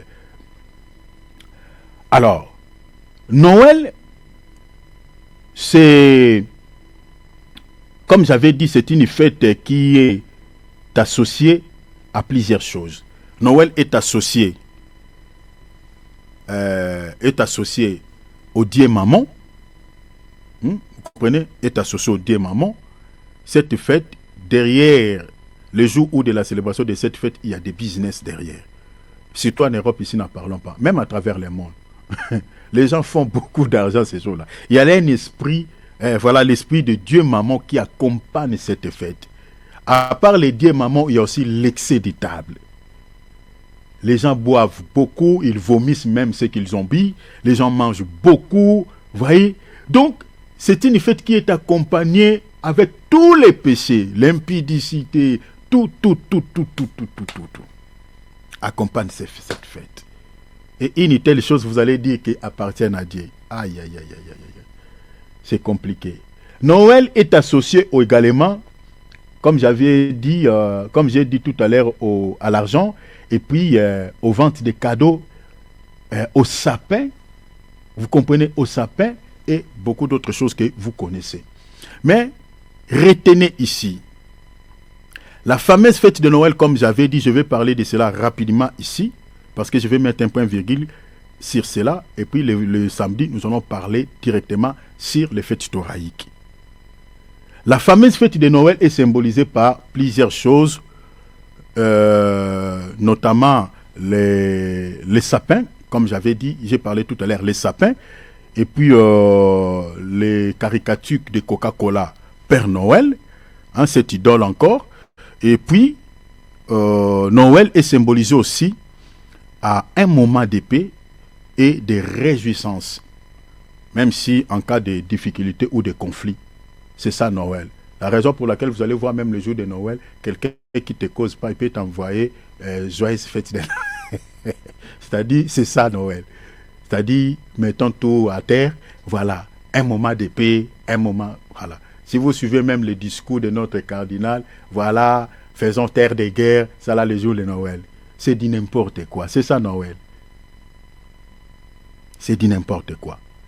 Alors, regardons, on va lire, je vais vous parler sur les sapins de Noël. Maman, papa, si tu as cet arbre dans ta maison, tu dois les faire sortir au plus vite que possible. Parce qu'au moment où vous recevez cette connaissance, Dieu maintenant sait que vous connaissez, vous savez, et du coup, le Seigneur ne va pas vous protéger par rapport aux esprits qui accompagnent cette fête au travers de ces symboliques. Faisons attention. Je vous lis une écriture. Vous allez comprendre ce que c'est sapin de Noël ou l'arbre de Noël. Jérémie 10, 1, 4. Écoutez la parole de l'Éternel à prononcer pour vous, maison d'Israël, ainsi dit l'Éternel. Ne prenez pas les façons de faire des nations. Ne prenez pas la façon de faire des nations. Vous voyez ici, Dieu interdit son peuple. Parce que le véritable Israël aujourd'hui, c'est l'Église. Parce que l'Église est considérée aussi en tant que l'Israël céleste. Je suis dans Galates chapitre 4, lisez à partir du verset 22. Dans la Bible, nous avons deux types de Jérusalem. Il y a une Jérusalem d'en haut, hein, le Jérusalem plutôt, un Jérusalem d'en haut, et le Jérusalem d'en bas. L'Église est comparable à l'Israël spirituel, l'Israël d'en haut, vous comprenez? Et l'Israël, peuple de Dieu là, est comparable à l'Israël terrestre, les Juifs là, qui sont aux Palestine. Maintenant, ici, le Seigneur est en train de mettre en garde son peuple. Parce que cette écriture, aujourd'hui, c'est à nous les chrétiens. C'est nous qui doivent les respecter et l'appliquer dans notre vie. Le Seigneur nous interdit de manière formelle de ne pas se laisser dans la compromission, de ne pas se comporter comme les nations païennes. Le Seigneur dit, n'apprenez pas les façons de faire des nations. Des nations. Quand on voit le jour de Noël, toutes les nations, qu'est-ce qu'ils font? Ils vont récupérer, elles récupèrent les sapins de Noël, elles les placent dans leur maison pour vénérer ce jour, entre guillemets, Jésus était né le jour, le 25 décembre. C'est faux et archi faux. Cette fête est à l'honneur, en réalité, de Satan le diable. C'est ça Noël. Toutes les églises qui célèbrent Noël, le Seigneur le jugera. Parce que Jésus ne nous demande pas dans la Bible de célébrer son anniversaire. Jésus ne nous demande pas ça. Si les gens qui nous ont transmis, légués, les enseignements que nous vous prêchons, n'ont pas célébré l'anniversaire de Jésus, il n'y a même pas une seule mention où on voit dans la Bible, les apôtres de Christ ont célébré l'anniversaire. Il n'y en a pas. Maintenant, nous, on a imité les modèles des nations, on a pris quelque chose qui appartient aux nations païennes, et voilà, on les sanctifie, on dit, voilà, le Seigneur va quand même nous comprendre, parce que nous sommes en train de faire ça pour lui. Mais non! Toute désobéissance à la parole de Dieu est condamnable. Parce que quand on parle du péché, le péché c'est la transgression de la parole de Dieu. Donc quand vous êtes en train de faire quelque chose que la Bible ne vous autorise pas, que la Bible ne tolère pas, c'est ça ce qu'on appelle péché. Le péché c'est la transgression. Les hommes de Dieu qui célèbrent Noël, ils seront sévèrement jugés par Dieu. Parce que Dieu ne les demande pas de célébrer son anniversaire. Maintenant, l'arbre de Noël, regarde ici. Le Seigneur est en train de mettre en garde l'Israël. L'Israël, là, aujourd'hui, c'est l'Église. Le Seigneur dit, n'apprenez pas ainsi, a dit l'Éternel. N'apprenez pas. Le Seigneur dit, n'apprenez pas les façons de faire des nations. Quelle est cette façon de faire des nations? Le Seigneur dit, et ne craignez pas les signes de cieux, parce que les nations les craignent. Car le statut de peuple ne sont que vanité. On coupe les bois. Regardez, on coupe les bois comme on coupe les bois de sapin chaque le 25 décembre. On coupe les bois dans la forêt. La main de l'ouvrier, le travail à la hache. On l'embellit avec de l'argent et de l'or. On les fixe avec des clous et des marteaux pour qu'ils ne vacillent point. Ils fabriquent leur Dieu avec des bois. Regardez la statuette de Marie, quelque chose que l'homme lui-même il a fabriqué. Regardez la statuette de Bouddha, ces statuettes. Regardez là où l'homme est allé. Il a fabriqué un truc, eh bien, il dit que c'est mon Dieu. C'est comme les veaux d'or. Les gens, ils enlèvent leurs propres bijoux, on va jeter ça dans le moule, et puis on va, voilà, fabriquer quelque chose. Ils commencent à se prosterner devant un truc qu'eux-mêmes ils ont fabriqué. Regardez l'être humain. Ça, ce sont des possessions qui n'ont pas de mots. Maintenant, posez-vous la question. Bien, mais réfléchissez même une minute. Qu'est-ce que les sapins, l'arbre de Noël vient faire lors de la célébration de cette fête? Est-ce que vous ne vous posez pas la question? Vous pensez que c'est juste une décoration? C'est ça? Maman, papa, vous pensez que l'arbre de Noël c'est juste une décoration? Quand on met, voilà, des ngeli là, tout ça, des petites lumières, vous pensez que c'est juste ça? Il n'y a pas un esprit qui accompagne cet arbre. Regardons, on va voir dans la Bible. L'arbre de Noël. D'où tire-t-il son origine? On va voir. Je vais vous parler ici d'après d'abord sur le plan historique. On va voir sur le plan historique. Et puis, on va voir également sur le plan biblique ce que c'est l'arbre de Noël. Mais retenez déjà ici, je vous dis, un élément hyper important. Regardez, retenez ça. Il y a, selon Ecclésiaste 1:9, il n'y a rien de nouveau sur la terre. Rien de nouveau. La Bible dit, ce qui a été, c'est ce qui sera. Regardez d'abord l'origine de l'arbre de Noël sur le plan historique. D'après les mensonges de l'ennemi, les premières traces de l'arbre de Noël apparaissent en Allemagne au XVIe siècle. Donc c'est-à-dire l'arbre là que les gens mettent dans leur maison. Parce que Noël commence au IVe siècle, sous l'empereur Constantin. Donc à partir du IVe siècle jusqu'au XVIe siècle, l'arbre de Noël n'existait pas. N'existait pas. Maintenant, à partir du XVIe siècle, d'après l'histoire, ça je parle d'après l'histoire, au XVIe siècle, c'est-à-dire entre 1500 et 1600, l'arbre de Noël apparaissent où? En Allemagne. Les habitants décoraient des arbres pour célébrer des fêtes, entre guillemets chrétiennes, souvent liées à la naissance de Jésus. D'après l'histoire, si vous regardez, il y a des documents sur l'internet, vous allez voir ça. Pour la première fois que les gens ont introduit historiquement l'arbre, associé l'arbre de Noël à cette fameuse fête dédiée à solstice d'hiver. Ça, c'est d'après l'histoire, c'est-à-dire au XVIe siècle. Mais, d'après la Bible, l'arbre de Noël ne commence pas au XVIe siècle, non. D'après la Bible, si vous regardez, d'après la Bible, vous allez voir que cet arbre qu'on appelle l'arbre de Noël ou sapin de Noël, c'est une idole ou une divinité ou l'emblème d'une divinité qu'on appelle Asherah. Une divinité ou l'emblème d'une divinité connue sous le nom d'Asherah qui existait depuis la nuit des temps. Retenez ce que je vous dis. Parce que tout à l'heure, je vous ai donné Ecclésiaste 9:1. Rien de nouveau sous le soleil.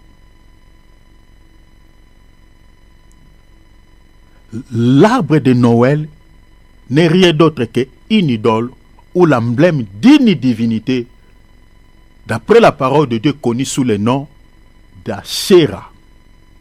Asherah, c'est une déesse. Cette déesse est représentée par l'arbre vert. Elle est représentée par cet arbre vert. C'est son emblème. Je vous lis une écriture. Je suis dans la traduction Osterval, 1996. Vous pouvez lire avec vos traductions, il n'y a aucun souci. Dans vos traductions, on appelle Astarté. Je vous avais dit ici, cette déesse, son appellation change d'après les nations. Mais c'est une même divinité, c'est une même déesse.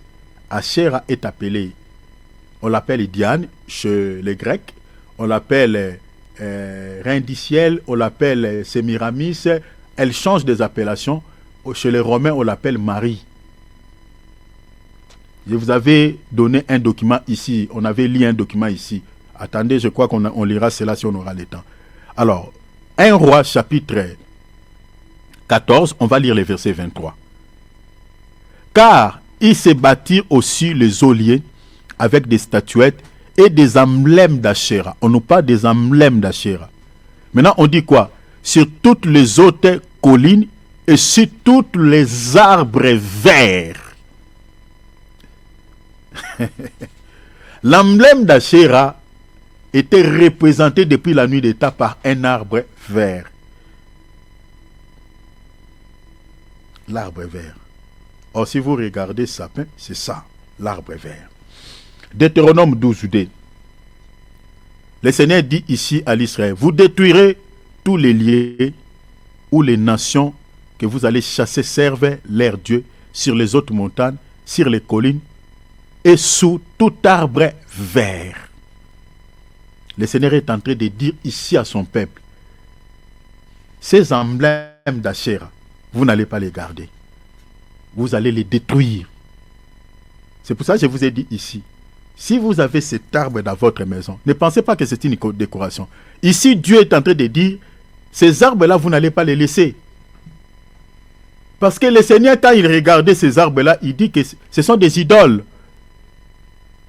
Donc derrière ces idoles, c'est le diable qui reçoit les honneurs, qui reçoit l'adoration.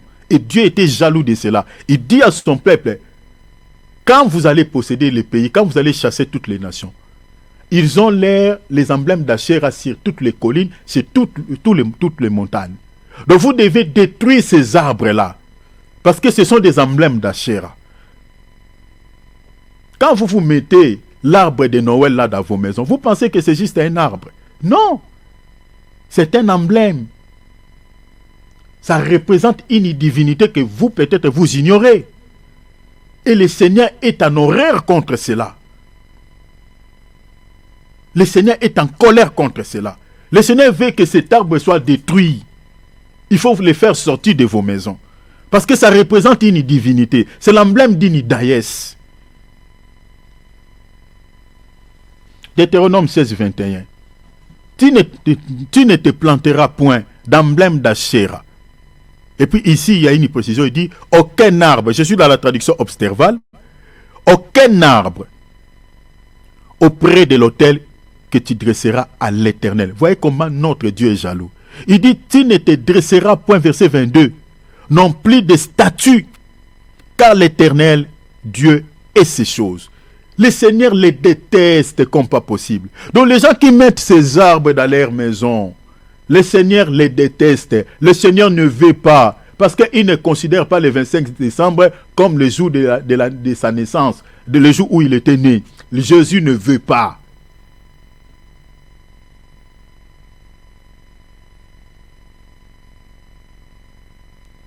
L'arbre de Noël, l'arbre vert, dans la Bible, c'est une idole. Et regardez, je vais vous montrer un élément. Vous allez voir que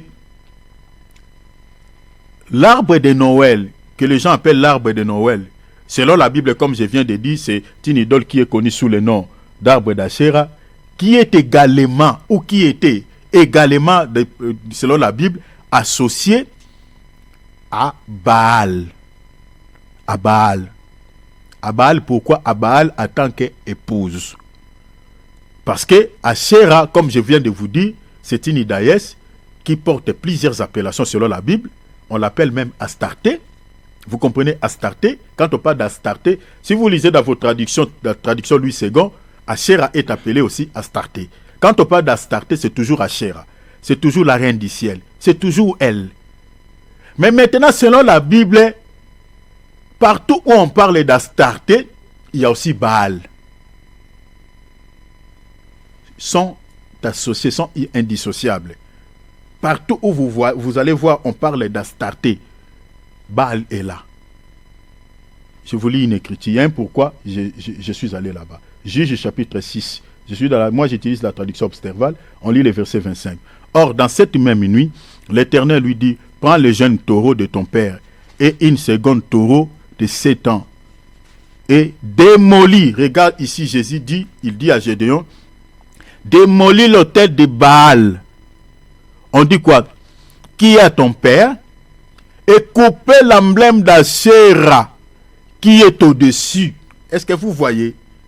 Donc les nations païennes, même l'Israël qui copiait les modèles des nations, ils savaient que Astarté est souvent associé à sa femme, plutôt à son mari qui était Baal. Si vous regardez, vous lisez certains documents qui se trouvent sur Internet, vous allez voir que Baal est considéré, selon les nations, comme époux de Achéra ou d'Astarté. Astarté est l'épouse de Baal. Donc partout où on parle d'Achéra ou d'Astarté, vous allez voir que on parle également de Baal. Donc ici vous voyez que l'emblème d'Achéra était au-dessus de l'autel de Baal. Parce que Achéra est l'épouse de Baal. Baal est l'époux. Il marche toujours de pair. C'est pour ça que je vous ai donné Juge chapitre 6, verset 25. Je peux vous donner même plusieurs passages de la Bible. Vous allez voir ça, mais je ne vais pas vous bourrer avec beaucoup de versets. Pourquoi je suis allé là-bas? Pour vous montrer que, même aujourd'hui, vous remarquerez que l'arbre de Noël, qui n'est rien d'autre que l'emblème d'Achéra, est également associé à une divinité qu'on appelle aujourd'hui Père Noël.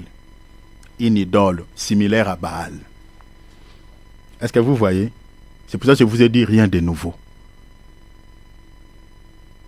Vous allez voir que le Père Noël, vous allez voir sur l'arbre de Noël, on met quoi?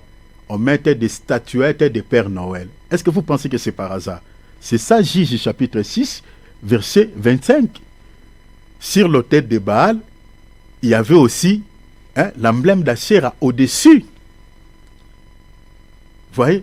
Ils sont souvent ensemble. Donc vous voyez de l'autre côté l'emblème d'Achéra qui s'appelle de Noël. C'est l'arbre de Noël. Et vous allez voir également de l'autre côté quoi?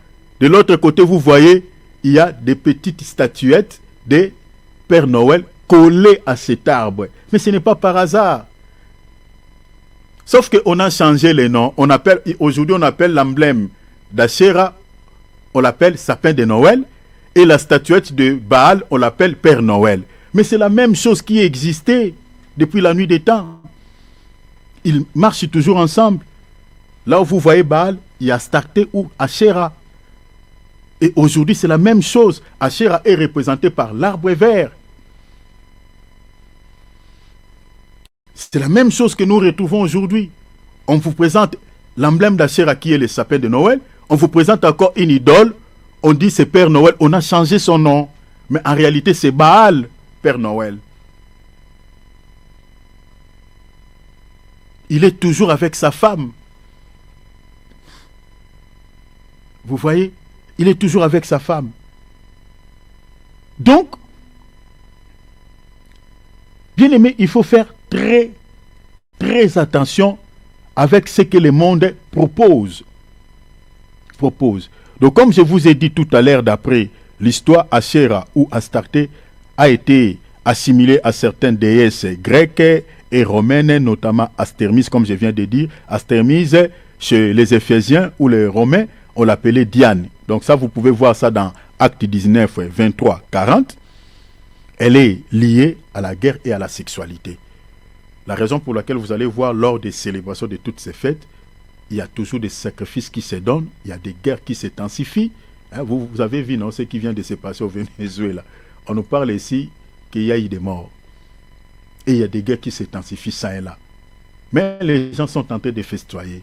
La sexualité, n'en parlons pas. Qui accompagne. Parce que c'est d'ailleurs ces esprits, ces démons, ils ont besoin, ils aiment ça. Il faut qu'il y ait l'augmentation des mal, il faut qu'il y ait toutes ces choses qui accompagnent ça.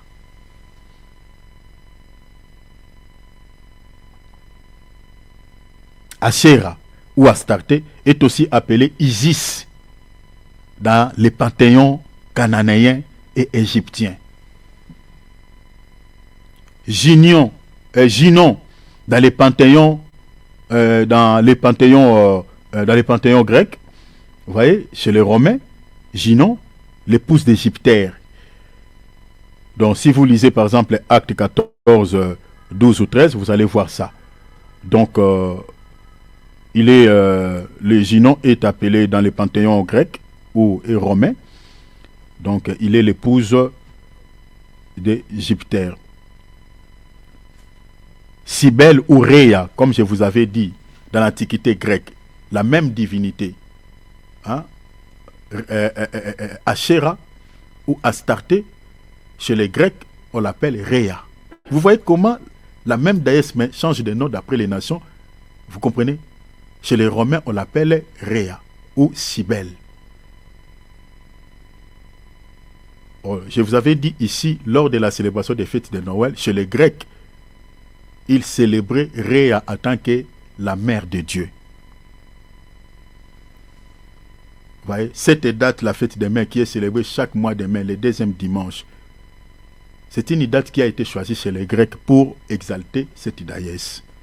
Asherah toujours. Ne célébrez plus ces fêtes, hein, maman.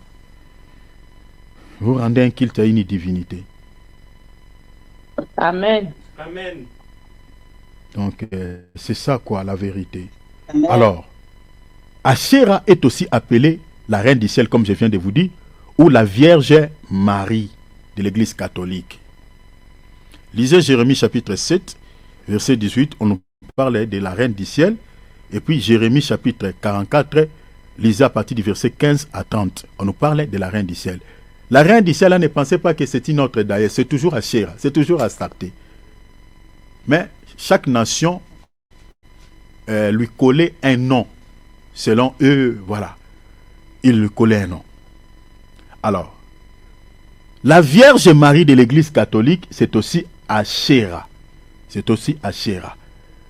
C'est aussi Asherah. Donc, vous voyez comment tout se converge vers l'Église catholique romaine qui a mis en place la fête de Noël, un culte dédié au solstice d'hiver, un démon. Vous voyez? Et donc, on parle de l'arbre de Noël. En réalité, c'est l'emblème d'Asherah ou l'emblème de la reine du ciel qui n'est rien d'autre que voilà, une idole ou voilà l'emblème de la Vierge, entre guillemets, la Vierge Marie, mais ce n'est pas la Marie, la mère de Jésus. Attendez, je vais vous lire un document. Un document, ces documents, vous pouvez les trouver même sur Internet. Celui qui veut la référence, je peux vous les donner, mais je vous donne déjà. C'est en latin, c'est écrit, le nom du document, c'est en latin, mais vous pouvez trouver les textes en français. Donc, le titre de ce document s'appelle Regina Caeli. Je vous appelle les lettres. C'est écrit R, E, lettre G, I, N, A. Et puis, vous séparez. C, C français. A, comme alpha. E, comme Éphésien. L, comme Lilala ou Lili. Et puis I comme Italie. Donc, Regina Caeli. Si vous tapez sur Google, vous tomberez sur ces documents que je vais vous lire ici. Qui a écrit ces documents?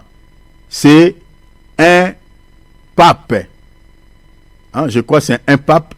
Je vais vous lire cela tout à l'heure. De l'Église catholique. Je ne sais pas si monsieur était animé, je crois, par le Saint-Esprit. C'est lui-même. La vérité est sortie d'eux-mêmes. Ils ont révélé que la Marie, cette statuette qu'on a collée à la sœur Marie, mère de Jésus, ce n'est pas la Marie, mère de Jésus, mais c'est la reine du ciel. Attendez, je vous lis les documents. On dit ici, reine du ciel.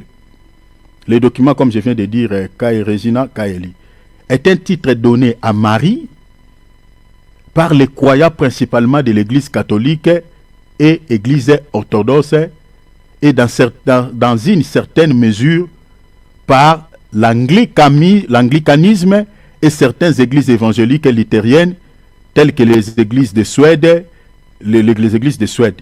Le titre est une conséquence du premier concile d'Éphèse. Je vous lis un document concile d'Éphèse au 5e siècle.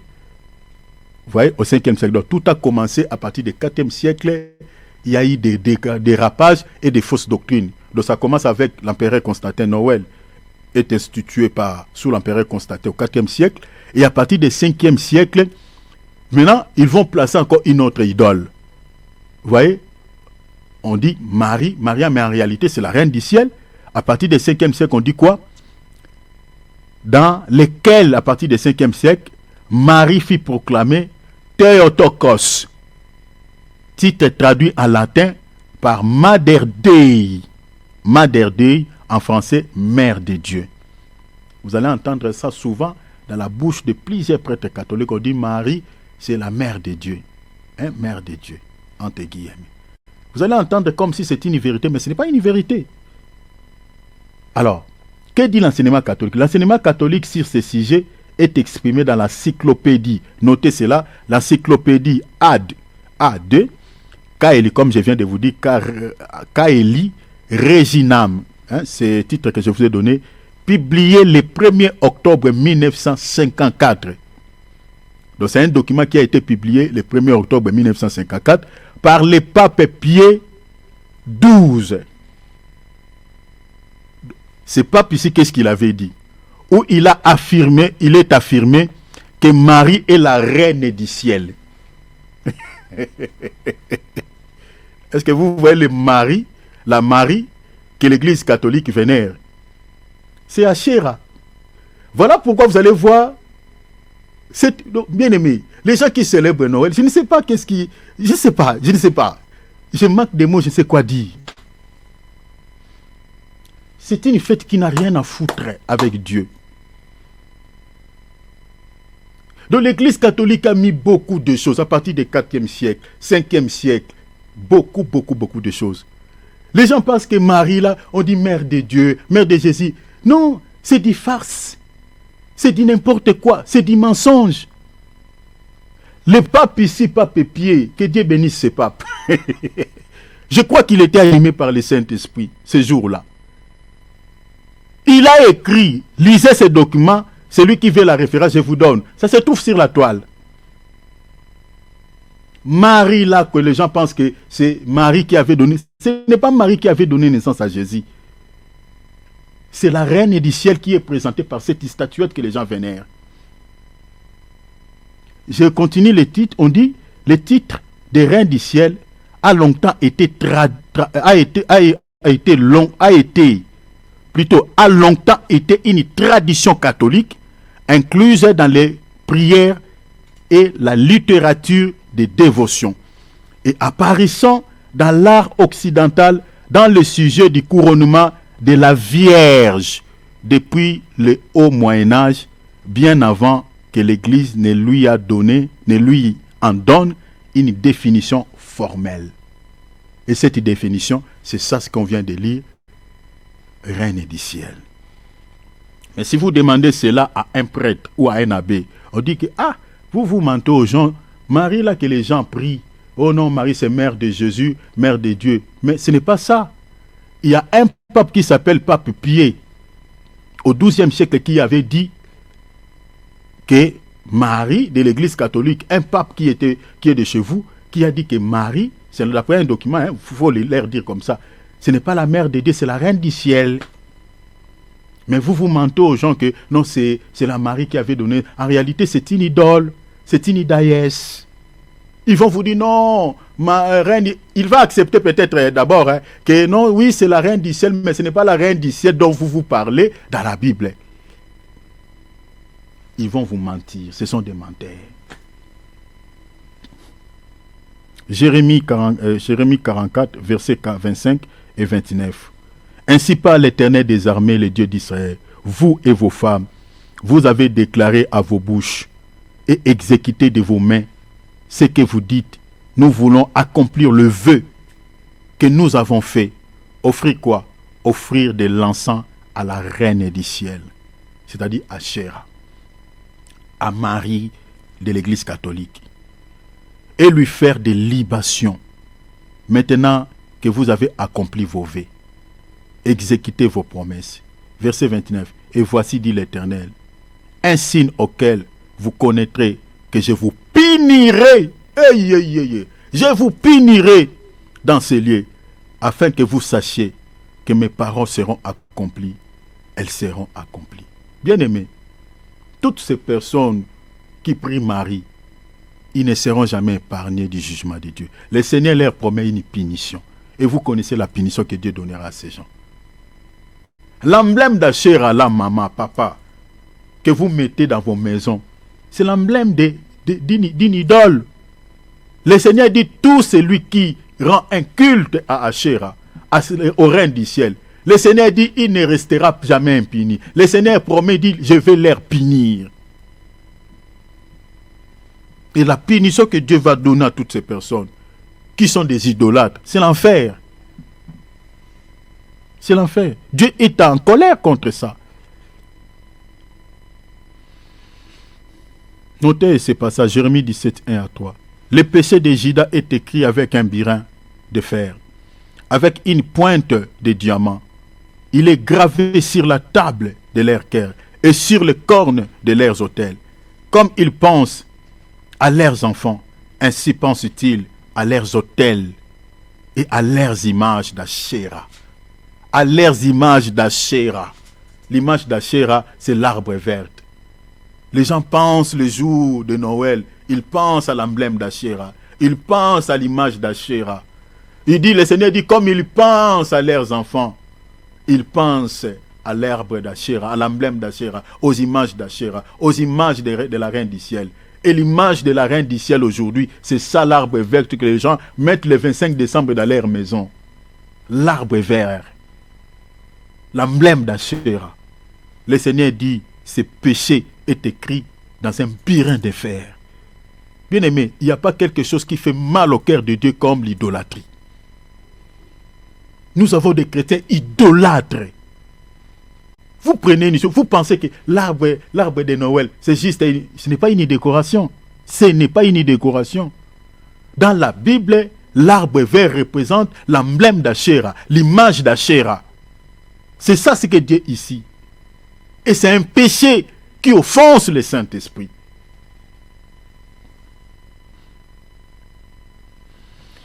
Il dit, ainsi pensent-ils à leurs enfants.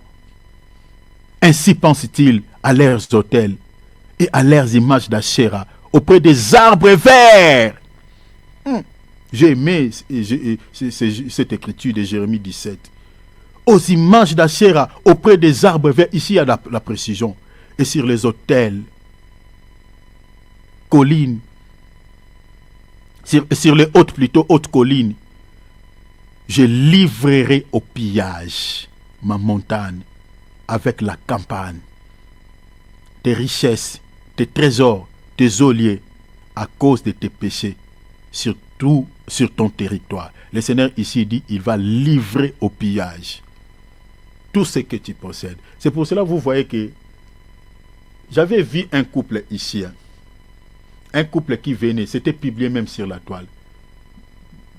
J'ai lu ces documents. Bien aimé, ce que nous sommes en train de vous dire ici, c'est la vérité. Ils sont passés la nuit du 31 décembre, après avoir donné les offrandes d'action de grâce. Je crois que ceux qui ont des comptes Facebook, que ce soit TikTok, vous avez vu cette publication. C'était répandu. Et j'ai béni Dieu parce que j'étais tombé sur ça.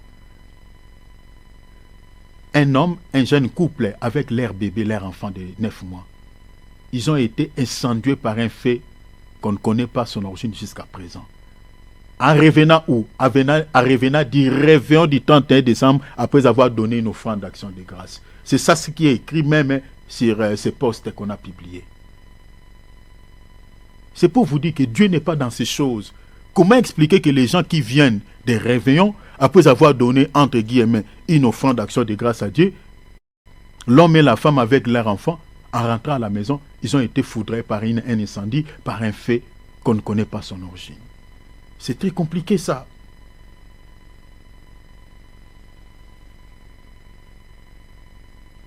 Dieu n'est pas dans ces choses. Dieu n'est pas. Le diable a infesté l'église depuis la nuit des temps. Depuis la nuit des temps. Le monde est entré dans l'église. L'idolâtrie est entrée dans l'église. Vous voyez dans la maison des chrétiens, sapin. Mais demandez, vous posez vous-même quand même la question. D'où vient sapin de Noël? Que vient faire sapin de Noël, l'arbre vert, à cette fameuse fête? Est-ce que c'est juste une décoration? Pourquoi on associe Noël avec l'arbre vert? Avec cet arbre? Mais lisez la Bible. Asherah est représenté par l'arbre vert.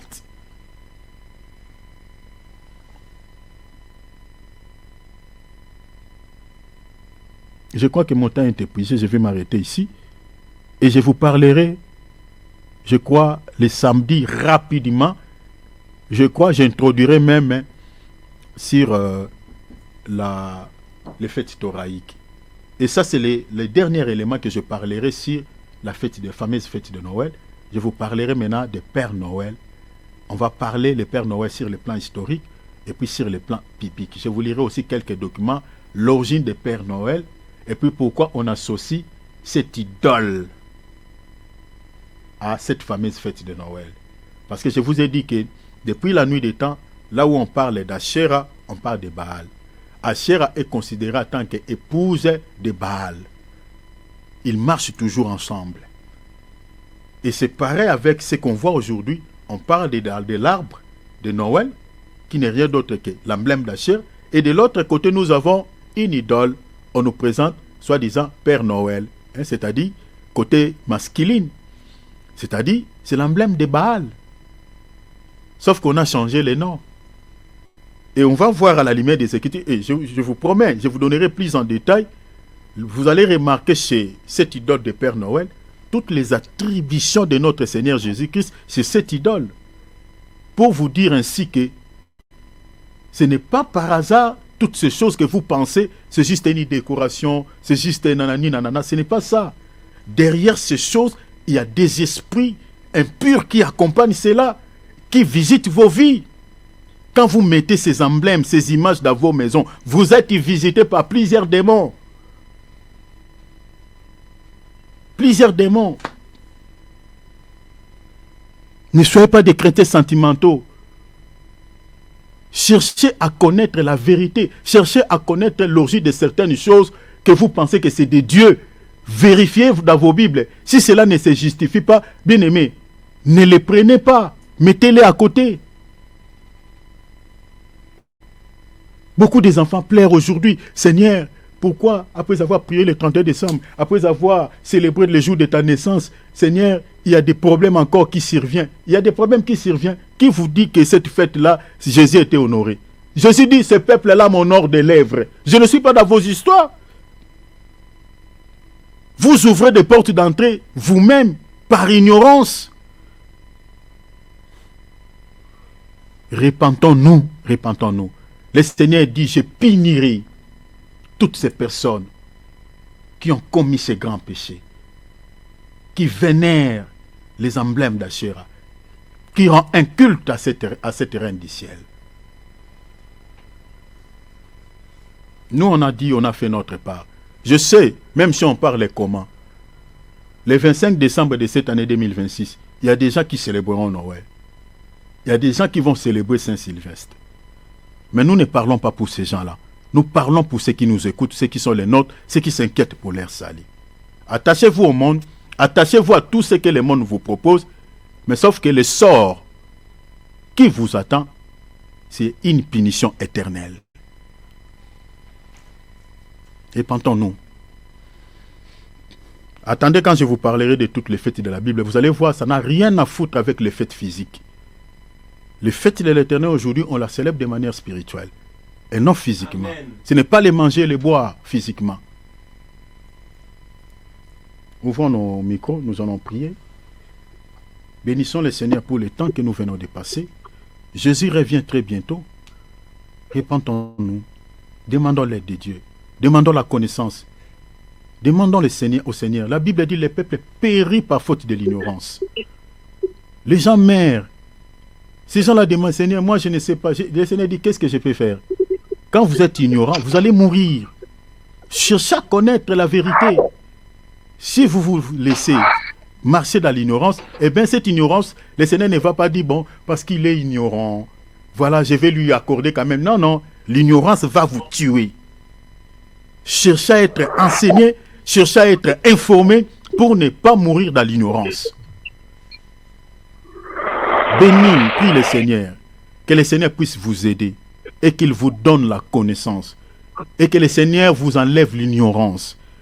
Que le Seigneur vous donne l'esprit de faire des recherches, de connaître la vérité, de connaître l'origine de certaines choses, que certains hommes de Dieu les sanctifient, des choses qui viennent de l'ennemi, mais certains hommes de Dieu les sanctifient. Ils vous disent que non, même si c'est du monde, mais on peut honorer Dieu aussi ce jour-là. Bien-aimés, ne célébrez pas une fête que vous ne connaissez pas son origine dans la Bible.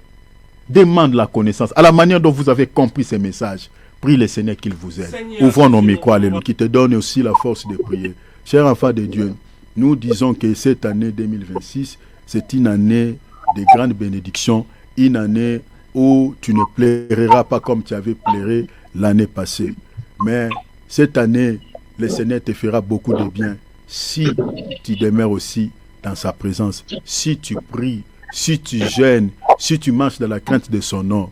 Bien-aimé, il ne faut pas se fier avec tout ce que les gens, certains hommes de Dieu disent. Oui, l'année de prospérité, l'année de bonheur, l'année de ceci, cela. Mais il y a aussi des conditions que Dieu nous donne. Si vous voulez vivre la main de Dieu dans votre vie, il faut aussi marcher selon les principes divins. Marchez aussi dans la présence de Dieu. Marchez aussi dans la prière. Marchez aussi, mes bien-aimés, dans une vie de jeûne. Bien-aimés, marche avec Dieu. Demeurez dans sa présence. Et la foi, fuis les péchés. Demeurez dans cet environnement pour que la bénédiction de Dieu te trouve là. Regardez nos prédécesseurs dans la foi, Daniel. Daniel, il entendait la solution de la part de Dieu parce qu'ils étaient dans la captivité. Leur captivité avait beaucoup duré. Daniel dit non, je dois chercher la face de Dieu. Il faut que Dieu nous donne la solution par rapport à cette souffrance, par rapport à cette situation, par rapport à cet esclavagisme. Il faut que Dieu me donne la réponse. Il faut que Dieu nous donne la délivrance. Mais Daniel entendait cette délivrance et non en dehors de la présence de Dieu. Daniel avait pris la décision de chercher Dieu pendant plusieurs temps. Et c'est dans la présence de Dieu que la réponse que Daniel entendait de la part de Dieu l'avait trouvée. Ce n'est pas en dehors de la présence de Dieu. Dieu lui a donné la solution, la réponse par rapport à sa demande dans sa présence. Tu attends la réponse de la part de Dieu par rapport à ta situation. Tu attends une solution de la part de Dieu par rapport à ta situation. Bien-aimé, cette solution, cette réponse, Dieu te donnera cela si tu demeures dans sa présence. Si tu ne demeures pas dans la présence de Dieu, c'est compliqué pour que Dieu te donne la solution que tu cherches.